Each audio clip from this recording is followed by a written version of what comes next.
بسم اللہ الرحمن الرحیم۔ اب اس شخصیت کی آپ گفتگو سنیں اور پھر اپنے رائے کا اظہار کیجیے، لیکن سلام ہے اس شخص کو کہ اس نے کتنا بڑا کام کیا ہے۔ تو آئیے سنیں ذرا۔ جوان بیٹیاں لے کر فٹ پاتھ پہ ایک بندہ بیٹھا ہوا تھا۔ میں صبح کے ٹائم وہاں سے گزرا، میں نے غور کیا، اس کے بعد میں چلا گیا اپنے کام سے۔ مغرب کے بعد میں دوبارہ وہاں سے واپس آ رہا تھا، میری دوبارہ نظر پڑی اسی طرح سے وہ لوگ بیٹھے ہوئے۔ میں ساتھ ہوٹل تھا چائے کا، ادھر بیٹھ کے چائے پیتا رہا۔ میں آدھا پونا گھنٹہ کی غور کیا، یار یہ کر کیا رہے ہیں؟ ایسے میں دیکھتا رہا، وہ کچھ بھی نہیں کر رہے تھے، ایسے ہی بیٹھے ہوئے تھے۔ آدمی سے جا کے میں نے پوچھا خیریت کیا مسئلہ ہے؟ کہتا ہے بیٹا اگر کوئی نوکری ہو، کوئی رہائش ہو، کوئی کام ہو، کوئی ہو جائے۔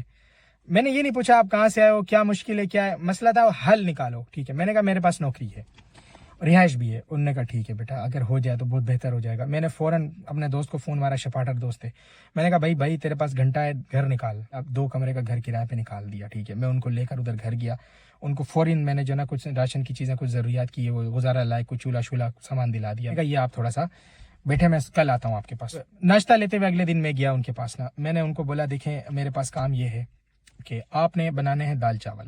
اس عورت نے کہا میں بیٹا بنا لوں گی، مسئلہ نہیں ہے۔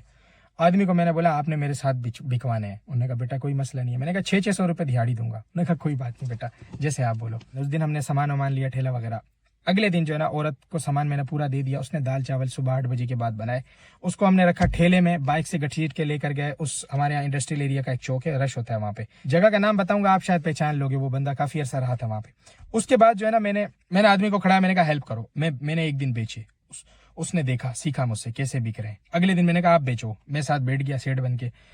بھائی لو آدھا پروفٹ ہو، اس میں سے 600 میں ان کو دے دوں، باقی میرے جیب میں نے 10-15 دن اس طرح سے کروایا اسی سے۔ بعد میں جاتا بھی نہیں تھا، بن بھی خود رہے تھے، لے جا بھی خود رہا تھا، بیچ بھی خود رہا تھا، میں جا کے صرف پیسے لیتا تھا۔ 15-16 دن گزرے نا، پھر جتنے پیسے ان کے پاس سے میرے پاس جمع ہوئے تھے نا، وہ سارے میں نے جا کے اس آدمی کے ہاتھ میں رکھے۔ میں نے کہا یہ سارے پیسے آپ کے ہیں، آپ میرے لیے جاب نہیں کر رہے، یہ کام آپ کا ہے۔ میں نے آپ کو سکھانا چاہتا تھا صرف۔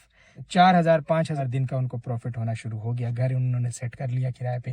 ٹھیک ہے، یہ شروعات تھی۔ میرا دل کرتا ہے میں اس کو دکھاؤں وہ بندہ کون ہے، اس کو وہ منع نہیں کرے گا، لیکن مجھے شرم آتی ہے۔ وہ اس تک یہ ویڈیو پہنچ جائے گی، لیکن مجھے یقین ہے وہ برا نہیں منائے گا، کیونکہ نہ میں اس کا نام لے رہا، نہ اس کے بارے میں بتا رہا ہوں۔ یہ میں بالکل سیکریٹ کرتا تھا سارا، کسی کو بتاتا بھی نہیں تھا۔ میرے بھائیوں، دماغ چلا کے نا آپ کچھ بھی کر سکتے ہو۔ وہ آدمی مجبور بیٹھا ہوا تھا، ہمارے علاقے کے بڑے ہوٹلوں میں اس کا ہوٹل ہے اس وقت، یقین کرو۔ چند سال میں اس نے اتنی تیزی سے ترقی کی۔ میں جب بھی جاتا ہوں نا، بڑی عمر ہے اس کی، لیکن میں جب بھی جاتا ہوں نا، یقین کرو وہ مجھے اپنی کرسی پہ بٹھاتا ہے نا، میرا دل باہر آ جاتا ہے۔ تو جی آپ نے ان کی بات سنی، بہت اچھا کام کیا انہوں نے۔ اگر اس طرح کیا ہے، ہمارا یقین ہے ہم بدگمانی نہیں کرتے، اور اللہ تعالیٰ آپ کو مزید توفیق دے۔